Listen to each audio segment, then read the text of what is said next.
किया। आइए इस आयत पर बातों गुफ्तार करने से पहले हम और आप सब मिलकर बारगाह आले दुरूदो सलाम की डाली अकीदत व मोहब्बत की थाली में सजा करके बावाज़ बुलंद पेश करें। पढ़िए अल्लाहुम्मा सल्ली अला सय्यदना शफीना हबीबना मौलाना मुहम्मद बारिक वसल्लम सल्लल्लाहु अलैहि सलातो व सलाम अलैका या हबीबल्लाह या नबी अल्लाह सल्लल्लाहु तआला अलैहि वसल्लम। मुअज़्ज़ज़ सामिन किराम, अभी आप लोगों ने मुझसे बेशतर मुझसे क़बल हाफिज़ बुखारी हैदर अली नूरी जयपुरी से बड़ी अच्छी अंदाज में नाते नेकाबत आप लोगों ने समाअत की। मेंबर नूर पर हज़रत हाफिज़ बुखारी तशरीफ़ आलम साहब किबला तशरीफ़ फरमा है, उनके नाते नबी को हमें और आपको सबको समाअत करना है। महबे ग्रामी मुखलिस कुम मिल्लत हज़रत हाफिज़ बुखारी सिराजुद्दीन साहब किबला भी मेंबर नूर पे तशरीफ़ फरमा है। यकीनन इनकी हुक्मों की तामील करते हुए ये तमाम उलमाए किराम व शुराए ज़ाम आपकी दयारे मोहब्बत में लब्बैक कहते हुए हाजिर हुए। आप थोड़ी देर अपने ज़हन को हाजिर रखें। जो मैंने कुरान करीम की आयत करीमा तिलावत किया है, इसके ज़िम्न में हम गुफ्तगू करेंगे। बड़ी खुशी की बात है कि आज हमारे और आपके बीच हेरा नेटवर्क भी हैं और यकीनन ये तमाम जिस अकीदत से और जिस सलीके से आप बैठेंगे, तमाम तरीक़ों को ये अपने कैमरे में कैच कर रहे हैं। यकीनन हमारे और आपके पूर्वो जवार के लोग भी तो इसे देखेंगे, बल्कि पूरी दुनिया इस चीज़ को देखेगी कि आप बड़ी अकीदत से आपने नबी की महफिल को सजाया है। हमारे महबूब ग्रामी आले जनाब मोहम्मद अलाउद्दीन साहब ने इस बज़्म नबी को वालदे मोहतरमा की इसाले सवाब की गर्ज़ोगायत इस महफिल पाक को मुनक़्क़िद किया है। रब्बे क़दीर के दरबार में मेरी दुआ है कि रब तबारक व तआला इस महफिल को कबूल व मक़बूल फरमाए और उनके वालदे मोहतरमा की कब्रों को पर रहमत व अनवार की बारिश अता फरमाए। ऐसी महफिलों में हमें और आपको अक़ीदत के साथ आना चाहिए। ऐसी महफिल में हमें और वो एहतराम के साथ बैठना चाहिए, इसलिए कि ये किसी दुनियादार की महफिल नहीं है, नबियों की ताज़ेदार की महफिल है। शुराए फरमाते हैं, ज़मीने दिल पे मोहब्बत की घास रहने दे, ज़मीने दिल पे मोहब्बत की घास रहने दे, हमें हुजूर के जाली के पास रहने दे। तेरा हर लम्हा तेरी हर सांस इबादत में लिखी जाएगी, बदन पेश के नबी का लिबास रहने दे। अब फिहरिस्त गुनाहों की घट रही है यहाँ, बड़े सुकून से अपना भी कट रहा है यहाँ। अमीरे शहर से कह दो कि वो झोलियां भर ले, नबी की मुक़द्दस महफिल सजी है यहाँ। हम और आप जिस कौम से ताल्लुक़ रखते हैं, हमें और आपको कौम मुस्लिम कहा जाता है और यकीनन कौम मुस्लिम में हमारी और आप कि जो सबसे उम्दा धार्मिक किताब है, जिसे कुरान शरीफ कहते हैं, अल्लाह तबारक व तआला ने उस मुक़द्दस किताब के अंदर ऐलान फरमाया वअअलमु अन्ना फीकुम रसूलल्लाह, जिसका माना यह है कि तुम जान लो कि बेशक तुम में अल्लाह के नबी मौजूद हैं। हम और आप ये जाने कि जिस तरीके से हम बैठे हैं, अल्लाह और उसके रसूल इन तमाम तरीकों को आतो सकनात को अल्लाह और उसके नबी देख रहे हैं। जब ये बात हमारी और आपकी ज़हन में बैठ गई कि नबी जिस नबी का कलमा हम पढ़ते हैं, वो नबी हमारे हर एक चीज को, हर एक हरकातो सकनात को देख रहे हैं, तो हम अकीदत के साथ बैठे, हम और आप तरीके के साथ बैठे। मिजाज को ये देखना चाहता हूं किस एतबार से, किस तरीके से मैं खिताब करूं कि यकीनन आपके लिए भी फायदामंद हो और मेरे लिए भी वो खिताब फायदामंद हो। आप फुटबॉल का खेल देखे हैं, इसलिए कि खेत डालने से पहले खेत के हाल को दुरुस्त करना पड़ता है। जब खेत के हाल हम दुरुस्त कर लेंगे तो जो भी बीज डालेंगे वो बीज निकलेगी। आप फुटबॉल देखें, फुटबॉल समझ रहे हैं ना? फुटबॉल जी, फुटबॉल 2 टीम खेलती है। क्या 50-50 की टीम होती है ना जी? 2 टीमें खेलती है, कितना 50-50 की टीमें होती है? नहीं, कितने 11-11 लोगों की होती है। 11 दूना कितने हो गए? 22। एक जगह ऐसे ही फुटबॉल हो रहा है, बहुत सारे लोग फुटबॉल देखने के लिए इकट्ठा है, जमा। आप भी देखे होंगे जब फुटबॉल होता है तो बहुत सारे लोग जमा होते हैं देखने के लिए। और उसी में अगर कोई खिलाड़ी अगर गोल मारने में अगर गड़बड़ कर दे तो आदमी उछलता है, कूदता है और कहता है यार 12 नंबर का खिलाड़ी गड़बड़ा दिया, थोड़ी सी मेहनत कर देता तो गोल मार लेता। कुछ लोग हंसते भी हैं, कुछ लोग उछलते कूदते भी हैं। अच्छा ये बताइए कि फुटबॉल का खेल हो रहा हो, लोग देखने के लिए जमा हो, तो उसमें सब लोगों के चेहरे पर खुशी के आसार होते हैं। मगर ऐसे खेल में आप किसी को रोते हुए देखे हैं? कभी नहीं देखे होंगे। लेकिन एक तारीख रही है कि ऐसे फुटबॉल हो रहा था, बहुत सारे लोग देखने वाले थे, मगर एक ऐसा दीवाना था रब का जो फुटबॉल देख देख करके वो रो रहा था। बहुत सारे लोग उछल कूद रहे हैं मगर वो रो रहा। कभी कभी आप देखे होंगे खिलाड़ी जब गेंद को मारते हैं तो फील्ड के बाहर पहुंचा देते हैं। ऐसे ही एक खिलाड़ी गेंद को मारा, फील्ड के बाहर पहुंचाया, तो जो शख्स, जो अल्लाह का दीवाना, जो मजलूम बंदा, जो नेक बंदा फुटबॉल को देख देख करके रो रहा था, वो दौड़ के गया, गेंद पकड़ लिया। एक खिलाड़ी गया, कहा जनाब गेंद को दीजिए, खेल बंद है। तो उन्होंने कहा नहीं, हम इसको देंगे नहीं, हम इससे बात करेंगे। उस खिलाड़ी ने कहा गालिबन ये आदमी पागल हो गया। अगर कारी तशरीफ साहब कह दें कि हम इस चेयर से, इस कुर्सी से हम बात करेंगे, तो आप कहिएगा कारी साहब का दिमाग खसक गया, अब कारी साहब को रांची भेजना चाहिए। वैसे ही उस अल्लाह के लिए बंदे ने कहा नहीं, मैं दूंगा नहीं, मैं इससे बात करूंगा। तो खेलने वाले खिलाड़ी ने कहा चाचा आप इससे क्या बात कीजिएगा? तो अल्लाह के नेक बंदे ने कहा जानते हो मैं इससे बोलूंगा भी और ये जवाब भी देगा। तो वो समझ गया कि पागल है। कहा ठीक है बतिया लीजिए, जितना देर आपको बात करना हो। वो बात तो कर लिया, थोड़ी देर तक हाथ में रखे रखे अल्लाह का दीवाना रखे रहा। उसके बाद कहा आप इसको ले लीजिए और जाइए, आप इसको ले लीजिए और जाइए। तो खिलाड़ी अब गेंदे को नहीं ले रहा है, कह रहा है चाचा आपने इससे क्या बात किया है बताइए। तो अल्लाह के नेक बंदे ने कहा इतना फोकट की बात है कि हम बता दें?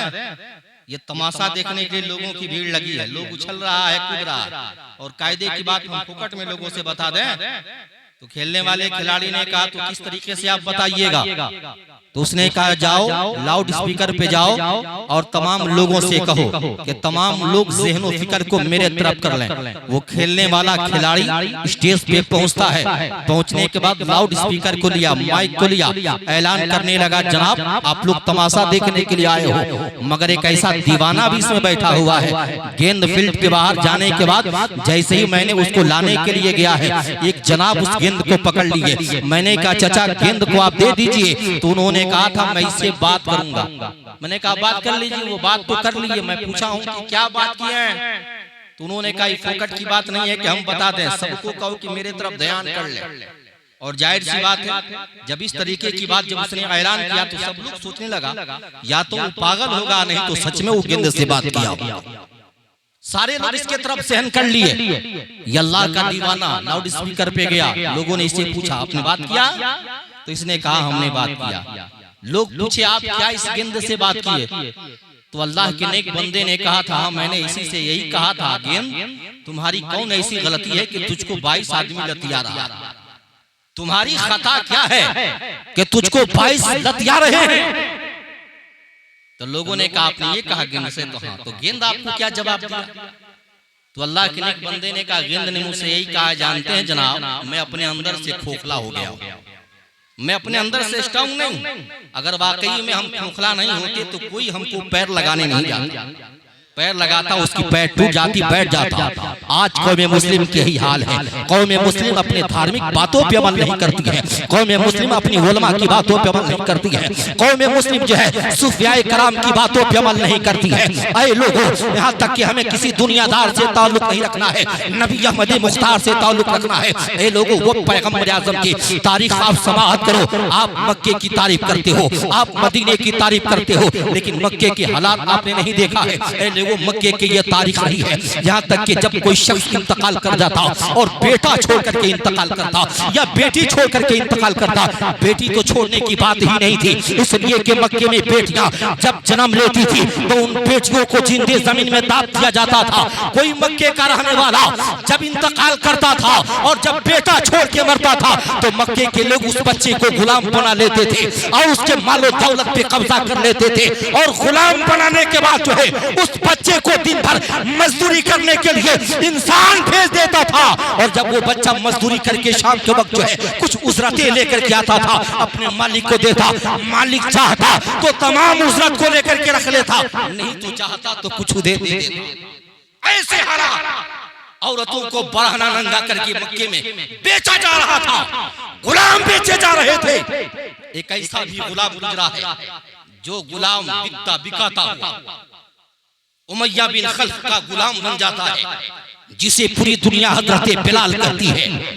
वह हजरत बिलाल उमैया बिन खल्फ के गुलाम है और उमैया बिन खल्फ कितना जुल्म और तशद्दुद के पहाड़ तोड़ रहा है, बल्कि वो बिलाल अभी इस्लाम कबूल नहीं किए हैं, मजहब इस्लाम को अपनाना नहीं है, नबी को देखा नहीं है। हजरत बिलाल को उमैया बिन खल्फ ने कहा, बहुत सारे हमारे दरबार में खुद्दाम हैं, उनको खाने के लिए दिन रात तुमको चक्की चलाना होगा। हजरत बिलाल को उमैया बिन खल्फ चक्की चलाने पर आमादा कर दिया। वो चक्की चला रहे हैं, आने जाने वाले लोग इनकी खैरियत को पूछता चला जाता, हालत को पूछता चला जाता। उसी रास्ते में, उसी रास्ते से तमाम मक्के के लोग सो रहे हैं, मगर नबियों का ताज़ेदार का उसी रास्ते से गुजर होता है। उस अंधेरी रात में, उस तारीखी रात में पैगंबर आज़म हजरत बिलाल के करीब खड़े हैं। वो बिलाल जिसकी आंखों में आंसू का कतरा, चक्की चला रहे हैं, हजारों की तार हो रही है। पैगंबर करीब पहुंचे हैं। पहुंचने के बाद कहा, आप यकीनन आपकी तबीयत खराब है, सारे लोग सो रहा है, आप चक्की चला रहे हैं। बिलाल को मालूम नहीं है कि नबियों के ताज़ेदार ये हैं, बिलाल को मालूम नहीं है कि आमिना के लाल ये हैं, बिलाल को मालूम नहीं कि गरीबों के मसीहा यही हैं। बल्कि हजरत बिलाल ने कहा, हालत तो पूछने वाले बहुत आए, पूछ के चले गए, आप भी पूछोगे, आप चले जाओ, जिस हालत में मैं हूं मुझे रहने दिया जाए। पैगंबर आज़म ने हजरत बिलाल के जिस्म से जब अपना हाथ लगाया तो हजरत बिलाल के जिस्म गर्म है, बुखार से झुलस रहे हैं। पैगंबर आज़म ने कहा, तुम तो बीमार हो, आराम करना चाहिए। इतने जुल्म तशद्दुद के पहाड़ गुलामों पे तोड़े जाते थे। गुलाम की तबीयत खराब है, फिर भी मालिक का काम करना होता था। गुलाम समझिए कि घुट घुट के मर रहा है, फिर भी मालिक का काम करना पड़ता था। वो पैगंबर आज़म अपनी तारीखी रात को घर गए, एक गिलास मेरे सरकार ने दूध लिया, चंद खजूरें लिया। बिलाल तो सोच रहे थे कि जो हालत पूछ के गया है फिर दोबारा वो आज तक नहीं आया है, ये भी नहीं आएगा। नबी जब घर से एक गिलास दूध और चंद खजूरें लेकर के पहुंचे हैं, पहुंचने के बाद बिलाल को देते हैं, खिलाते हैं, पिलाते हैं और कहते हैं, बिलाल आप आराम कीजिए, आपकी चक्की को मैं चलाता हूं। पैगंबर आज़म ने हजरत बिलाल को बिस्तर पे लेटा दिया।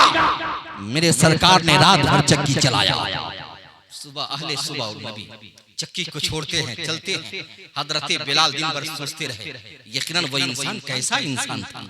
आज तक तो बहुत सारे लोग मेरे करीब आए, लेकिन मेरे दर्द को किसी ने अपना दर्द नहीं बनाया, मेरी तकलीफ को किसी ने अपनी तकलीफ नहीं बनाया। लेकिन आज ये है कौन? लोगों यहाँ तक कि दूसरे शब्द में भी पैगंबर आज़म आते हैं, आने के बाद यहाँ तक कि हजरत बिलाल को कहते हैं तुम आराम करो, फिर मेरे सरकार रात भर चक्की चलाते हैं। चले गए। लोगों यहाँ तक कि बिलाल सोच रहे हैं ये आम इंसान नहीं होगा, ये आम आदमी नहीं होगा, लोगों कुर्बान जाओ। हजरत बिलाल नबी के अखलाक को देखते रहे रहे हैं और देखते देखते हजरत बिलाल के सीने में नबी की मोहब्बत बैठते गई। हजरत बिलाल ने पूछ पड़ा, आखिर आप हो कौन? तो मेरे सरकार फरमाते हैं, पूरी दुनिया मुझे ही मोहम्मद रसूलुल्लाह कहती है। ए बिलाल, मैं तुझको इस्लाम की बात नहीं कर रहा हूँ, मैं अपने धर्म की बात नहीं कर रहा हूँ, मैं दावत इस्लाम में तुझको देने के लिए नहीं आया हूँ। हजरत बिलाल ने कहा था, पैगंबर आज़म आप तो नबियों के ताज़ेदार हैं, आप तो आमिना के लाल हैं। या रसूलल्लाह, आपने तो इस्लाम की बात बताने से पहले आपने पहले अपना अखलाक बयान किया है। आपने तो इस्लाम की बातें बताने से पहले आपने पहले अपना किरदार बयान किया है। लोगों कुर्बान जाओ। हजरत बिलाल कहते हैं, या रसूलल्लाह, जब आपका किरदार इतना अच्छा है तो आपका इस्लाम कितना अच्छा होगा। लोगों कुर्बान जाओ। वही पैगंबर आज़म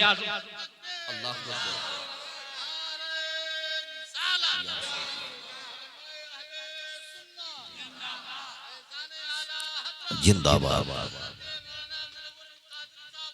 जिंदाबाद अल्लाह अकबर।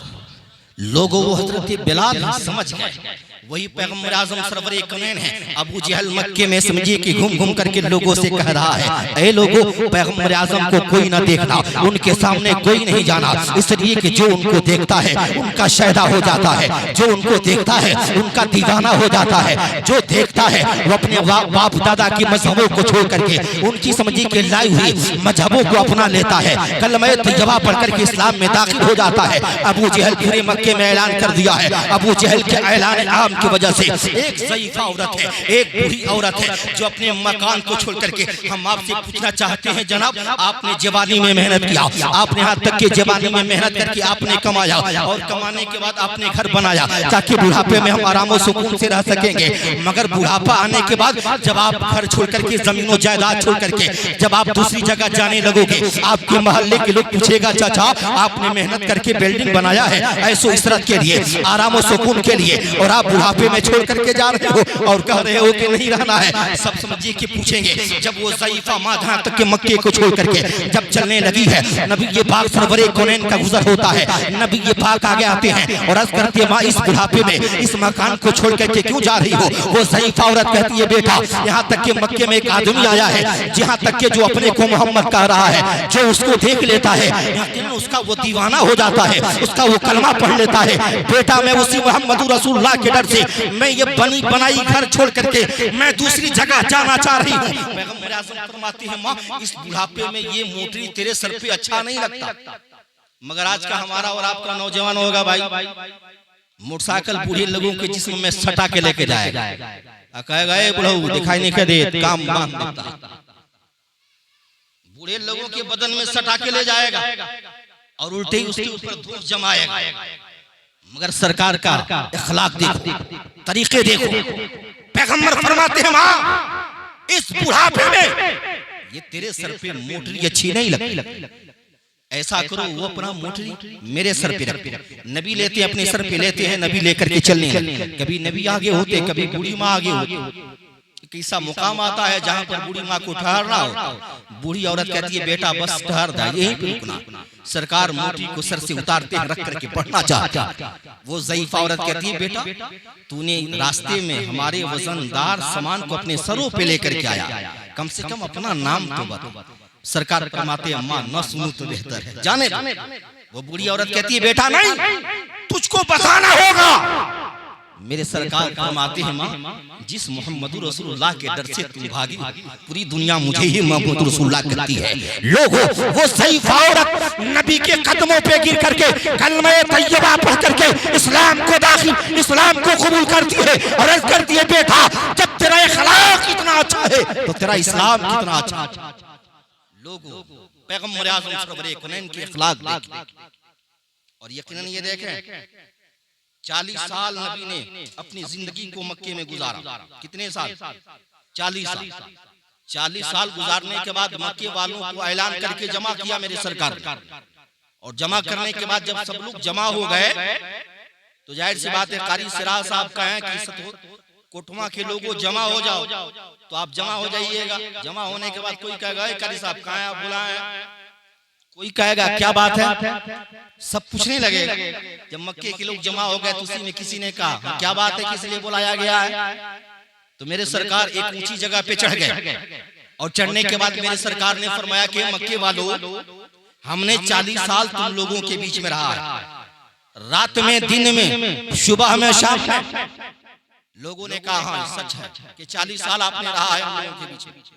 तो मेरे सरकार फरमाते हैं मक्के के लोगों, अगर 40 साल में, अगर रात में, दिन में, सुबह में, शाम में अगर कोई गड़बड़ी या कोई कमी मेरे अंदर तुम लोगों ने देखा हो तो बताओ। तो अपना कहता तो ये बात मानी जाती कि वो अपना था, लेकिन अबू जहल अपना होकर के भी सपना था। अबू जहल पहले खड़ा हुआ, कहा मोहम्मद यकीनन तूने सच कहा, आज तक हम लोगों ने कोई कमी तेरे अंदर नहीं देखी। 40 साल के अंदर हम कोई गड़बड़ी नहीं देखी, कोई कमी नहीं देखी। और देखें जिसके अंदर कोई कमी नहीं होती है उसी की बात तो मानी जाती है। उलमा क्या कहते हैं, नबी ने 40 साल के बाद नबूवत का ऐलान किया। नबूवत ऐलान करने से पहले मक्के वालों को जमा करके अपनी 40 साल जिंदगी नबी ने मक्के वालों के सामने रखा। और यकीनन मजहब इस्लाम की तबलीग करने से पहले अजमेर, बल्कि संजर जमीन से छोड़ करके अजमेर की बंजर जमीन पे जिसने क़याम किया और इस्लाम की तबलीग करने से पहले अपने कैरेक्टर को किसी ने पेश किया हो तो उसी को हम सैयदना गरीब नवाज कहते हैं। और किसी ने इस्लाम की तबलीग करने से पहले अपने कैरेक्टर को पेश किया हो हम उसी को सैयदना शेख अब्दुल कादिर जिलानी कहते हैं। और नबूवत ऐलान करने से पहले अपनी 40 साल जिंदगी मक्के वालों के सामने रखा हो, यकीनन वो कोई और नहीं हो सकता है बल्कि मक्के का वो नेक शख्स जिसे पूरी दुनिया मोहम्मद रसूलुल्लाह 40 साल जिंदगी रखा। उसके बाद लोगों के सामने बताया कि देखो आज हम और आप देखें इस्लाम की दावत लोगों को बाद में, पहले अपना इखलाक दुरुस्त कर लें। इस्लाम की बातें बाद में, पहले इखलाक और किरदार बेहतर हमारा और आपका। लेकिन इखलाक तो इतना गड़बड़ है हमारे और आपका है भैया कि हम क्या बताएं। जानते हैं एक शख्स, वो 2 भाई थे। कितने भाई थे? 2 भाई थे। बड़े भाई को किसी कोई जरूरत पेश आ गई, वो बगल में रिश्तेदारी थी उसमें चला गया। जैसे वो पहुंचा, जब तक कि छोटे भाई को उससे जरूरत पेश आ गई, वो भी पहुंच गया। तो दोनों ये भाई एक शख्स के यहाँ जाकर के मेहमान हो गए और वे आए नहीं, खाने के वक्त ही ये पहुंचे। अब घर वाला सोचा, मेजबान सोचा कि अगर इन लोगों को बगैर खिलाए वापस करते हैं तो मेरी बदनामी होगी। और सोचा बाजार जाएंगे, गोश्त वगैरह लाएंगे तो ताखीर हो जाएगी, बगल में दुकान है, क्यों नहीं अंडा ही दूं और उससे काम चला लो। 2 अंडा लेकर के आया, बीवी को दिया, कहा पानी गर्म करो, इसको उबाल दो, वसन दो। बीवी फौरन उसको पानी में डालती है, उसको उबाल देती है, वसन देती है। खाना जब मुकम्मल तरीके से तैयार हो गया तो दस्तरखान बिछा दिया। 1 गिलास पानी लेकर के आया और 1 प्लेट चावल घर वाला लेकर के आया। दोनों भाई बैठे हुए हैं। 1 गिलास पानी और 1 प्लेट चावल लेकर के दस्तरखान पे रख दिया। तो बड़ा भाई क्या किया कि गिलास में जो पानी था उसको उठाया और कुछ दूर पे हाथ धोने के लिए चला गया। अभी उधर हाथ वो धोइए रहा है, जब तक कि घर वाला 1 प्लेट और चावल और 1 फ्रिज में 2 अंडा लेकर के आ गया, दस्तरखान पे रख दिया। बड़ा अभी हाथ धोइए रहा है, जब तक कि छोटा 1 अंडा उठाया और अपने हिस्से वाले भात में घुसेड़ लिया। अब बड़ा जब हाथ धो करके आया तो कहता है बाबू हम 2 हैं, अंडा 1 है। तो छोटा भाई कहता है भाई ये रिश्तेदार अपना है, आधे आधे में काम चला लेना, इंसल्ट ही हो जाएगी, बस बात को यहीं पर नहीं दिया जाए।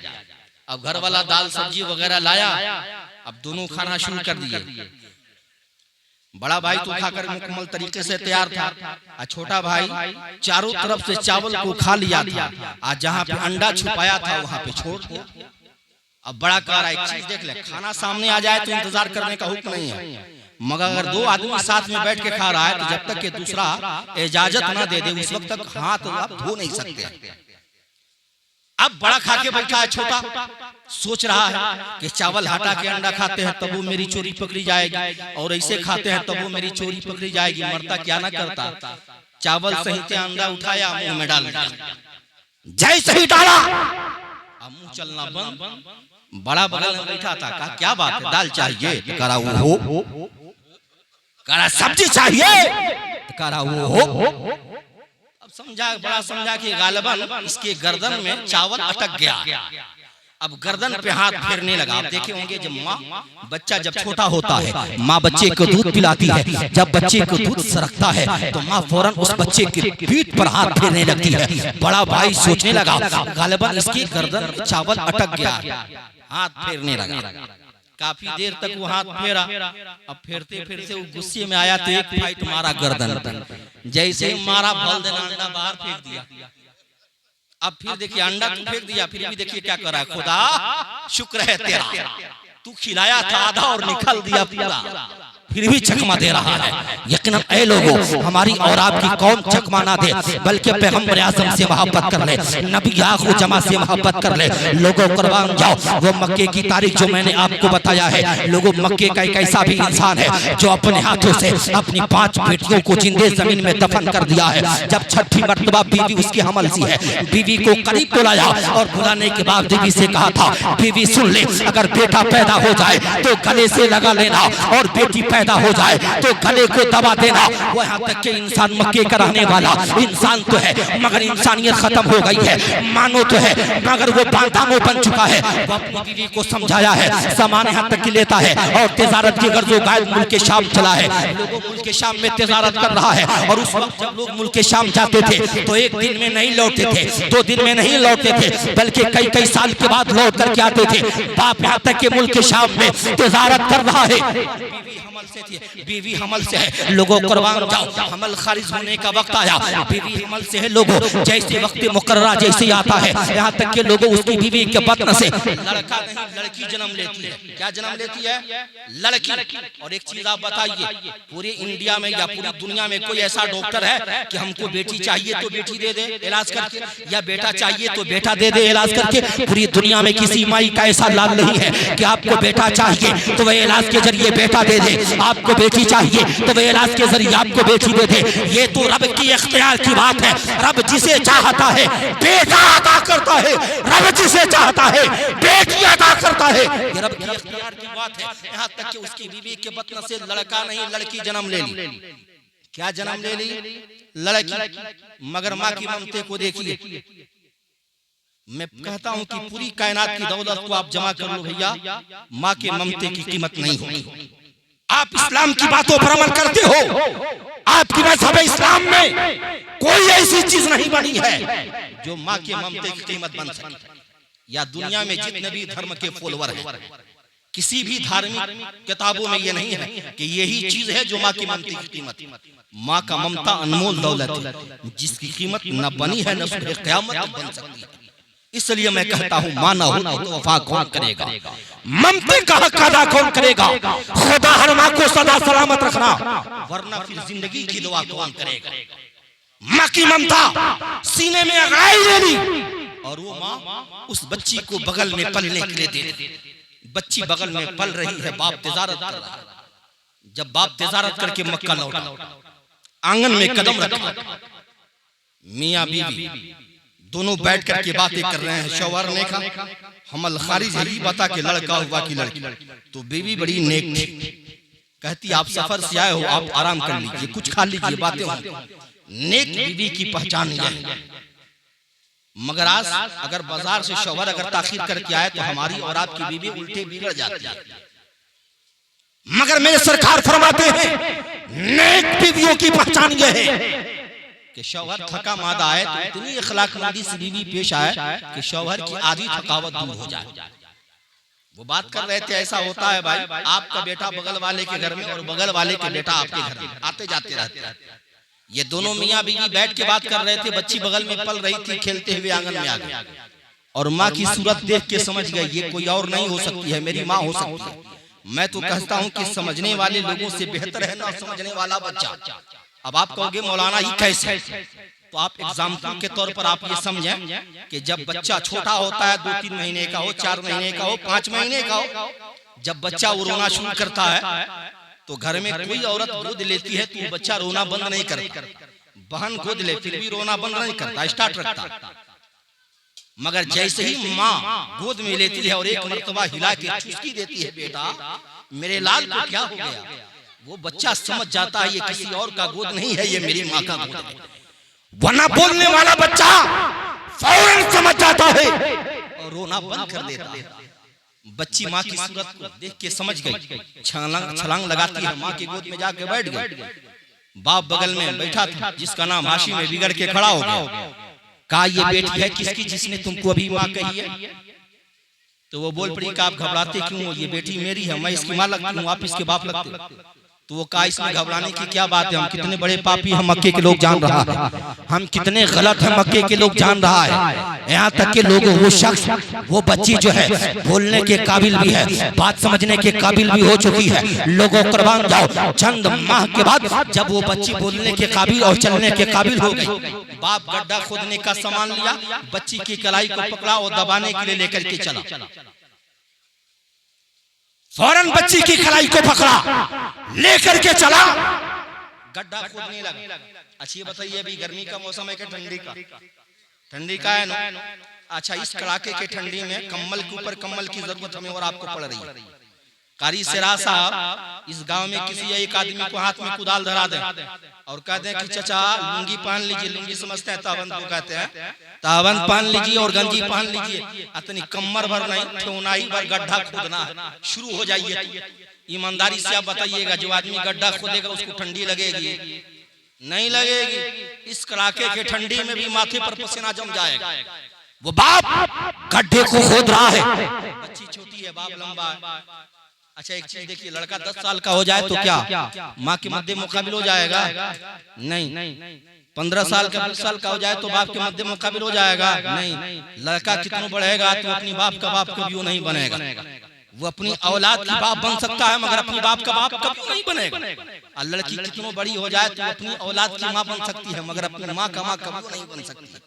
यहाँ तक कि वो हाशिम गड्ढे को खोद रहा है, लोगों गड्ढा को खोद रहा है, बच्ची छोटी है, आगे बढ़ती है, हाशिम के माथे पर पसीना जम गया है। बच्ची आगे बढ़ करके कहती है ए मेरे बाप अपने सरों को जरा नीचे झुकाइए। हाशिम अपने सरों को नीचे झुकाता है, बच्ची आगे बढ़ करके अपने दुपट्टे से बाप के माथे से पसीने को उठाती है और अर्ज करती है मेरे बाप गड्ढा आप खोद रहे हो, आपके माथे पे पसीने जम रहे हैं, दिक्कत मुझको हो रही है, ए मेरे बाप गड्ढा क्यों खोद रहे हो? यहाँ तक के बाप बोल पड़ा बेटी हम तुझको दबाने के लिए गड्ढे खोद रहे हैं। बच्ची बोल पड़ी कि मेरे बाप हमारी खता क्या है, क्या आप मुझको दाब देना चाहते हो? हमारी गलती क्या है, क्या आप मुझको दाब देना चाहते हो? बाप बोल पड़ा तेरी गलती यही है कि तुम लड़की हो। अच्छा ये बताइए आप जितने लोग मिलाद में बैठे ईमानदारी से बोलिएगा, इसमें कोई ऐसा आदमी बैठा है जो अपने बेटे को फोकट में पाल के बड़ा कर दिया हो तो खड़ा हो जाए?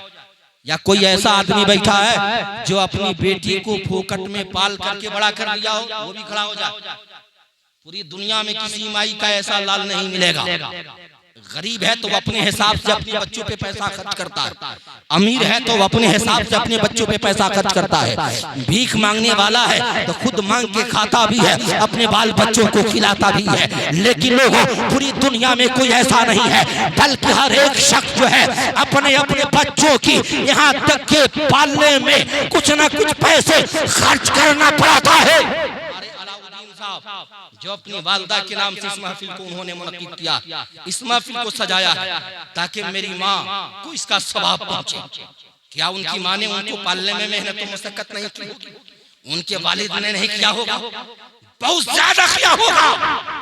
बल्कि आज एक वो मैसेज हमें और आपको दे रहे हैं, क्या लोगों माँ का सलाना भी करो, माँ के नाम से सदका तो खैरात बल्कि करना चाहिए।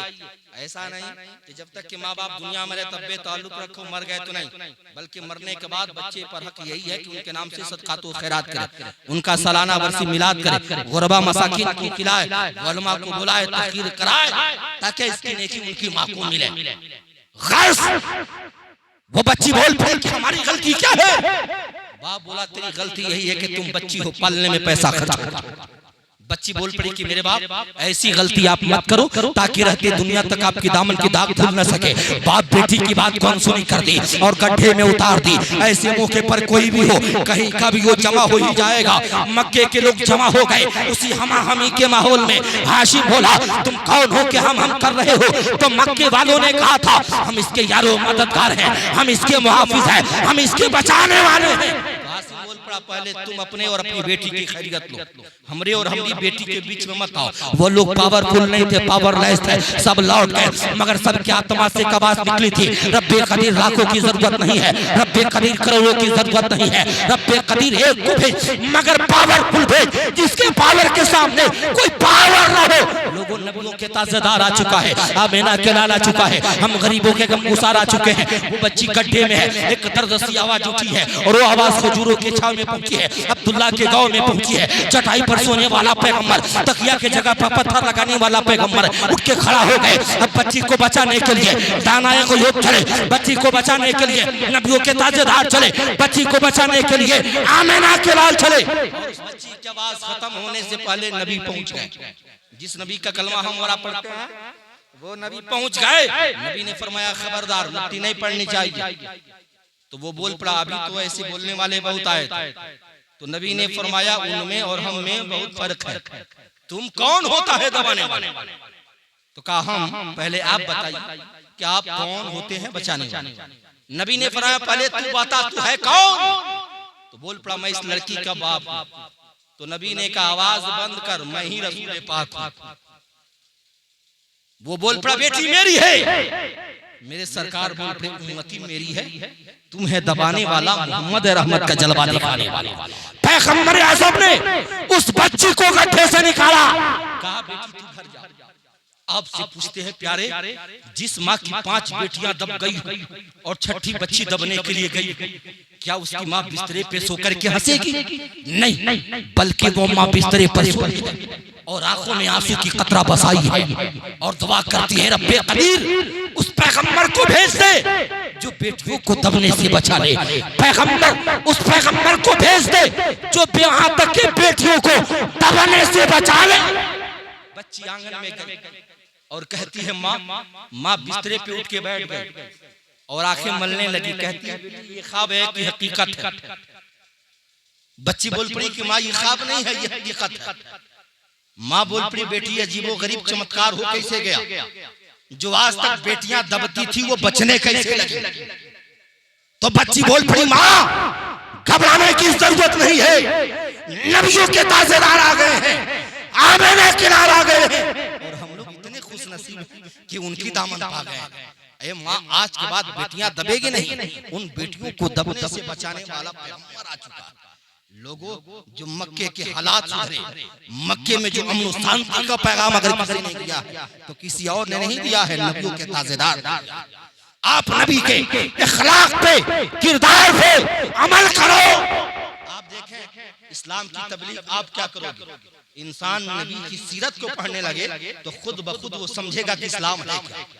1987 में अमेरिका की एक डॉक्टर है जिसका नाम डॉक्टर आर्या, वो मजहब इस्लाम को कबूल किया। पूछने वालों ने पूछा कैसे मजहब इस्लाम की बातें आपको अच्छी लगने लगी? तो डॉक्टर आर्या कि हम नबी की सीरत को पढ़ने लगे और नबी की सीरत में पढ़ती गई और नबी की मोहब्बत मेरे सीने में घर बनाती गई। डॉक्टर आर्या कहती है कि हमने नबी की सीरत को पढ़ा तो सबसे बेहतर लगा जो गरीबों से भी मोहब्बत कर रहे हैं, अमीरों से भी कर रहे हैं, यतीमों से भी कर रहे हैं। डॉक्टर आर्या कहती है कि हमको किसी और ने इस्लाम की दावत नहीं दी है, बल्कि नबी की तरीके के, नबी की सीरत की ये समझिए कि बरकत है कि मैं पढ़ती पढ़ती चली गई और इस्लाम की मोहब्बत मेरे सीने में बैठती चली गई। लोग अभी इसी महीने में, ये जनवरी का लास्ट महीना चल रहा, लास्ट तारीख है, इसी जनवरी की 5 तारीख को अखबार में, बल्कि एक फिल्म के एक हीरोइन है जिसका नाम रानी मुखर्जी है, उसने अपना स्टेटमेंट दी है कि लोगों दुनिया में अगर सबसे बेहतर अगर कोई इंसान है तो नबियों के ताज़ेदार है। इसलिए कि पूरी दुनिया अगर नबी की सीरत को पढ़े तो साफ कहने पे मजबूर होंगे कि वो पैगंबर आज़म जिनकी सीरत सबके लिए फायदेमंद है। और फायदेमंद की बात चली है तो जानते हैं सुन्नते नबवी एक किताब है जिस किताब के ताल्लुक से मैंने नबी की एक सबसे छोटी सुन्नत है क्या कि पानी को 3 सांस में पीना। साइंसदान ने रिसर्च किया कि आखिर नबी ने पानी को 3 सांस में क्यों पीने के लिए कहा। साइंस वाला जब रिसर्च किया, एक शख्स को बुलाया, 1 गिलास पानी दिया, काफी 1 सांस में वो पिया। पीने के बाद पूछा क्या हालत है? उसने कहा यार दम फूल रहा। कहा ठीक है बैठ जाओ। दूसरे को बुलाया, पानी एक गिलास दिया, कहा तुम भी पियो, वो पिया। इससे कहा 3 सांस में पियो, वो भी 3 सांस में पिया। पूछा तुम्हारी हालत क्या? उसने कहा यार सब ठीक है। इसने कहा दम फूल रहा? कहा नहीं। आप देखें जब आपको प्यास लगती है जितना आपको पानी पीना है एक बार पी लीजिए, दम फूलने लगता है। और वही जब आप 3 सांस में पिएंगे तो दम फूलेगा नहीं। यकीनन वो साइंसदान लिखने पे मजबूर हो गया कि पैगंबर आजम ने पानी को 3 सांस में इसलिए पीने के लिए कहा ताकि इंसान जब पानी 3 सांस में पिएगा तो नबी के पाक की सुन्नत की अदायगी भी हो जाएगी और वही इंसान बीमारियों से बच जाएगा। जब इंसान के दम फूलने लगते हैं तो बेशुमार जिस्म में बीमारियां जन्म लेने लगती है। लोगों कुर्बान जाओ, पैगंबर आजम की सुन्नतों पे अमल करना गोया के बेशुमार बीमारियों से बचने की इलामत है। पैगंबर आज़म ने फरमाया जानते हैं खाना जो इंसान खाता है ना, खाना इंसान खाता है खाए, मगर जितना खाने में उसको मजा नहीं आता है उससे ज्यादा प्लेट चाटने में मजा आता है। अल्लाह के पैगंबर फरमाते हैं यहाँ तक के खाना खाओ और खाना खाने के बाद जो है प्लेट को चाट लो। प्लेट को चाटोगे तो नबी की सुन्नत की अदायगी हो जाएगी और हमारे और आपके पेट का हाजमा भी दुरुस्त रहेगा।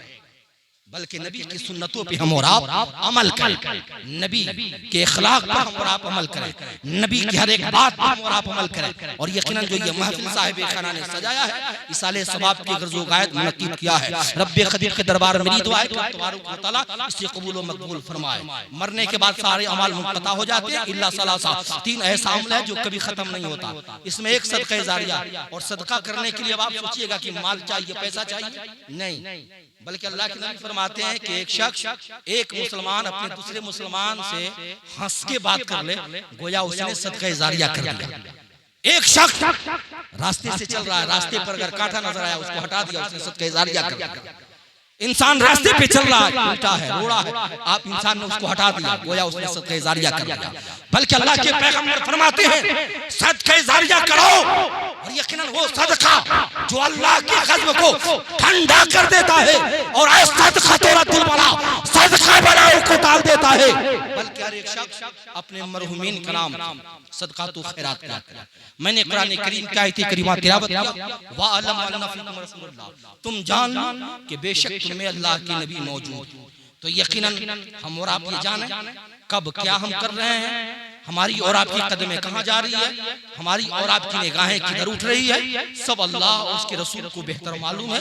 हम यकीनन गुनाहें करने से बचें, नेकियां ज्यादा जमा कर लें। इसलिए कि नेकियां जमा कर लेंगे तो यकीनन उसका सिला, उसका बदला मैदान महशर में अल्लाह हमें और आपको अता करेगा।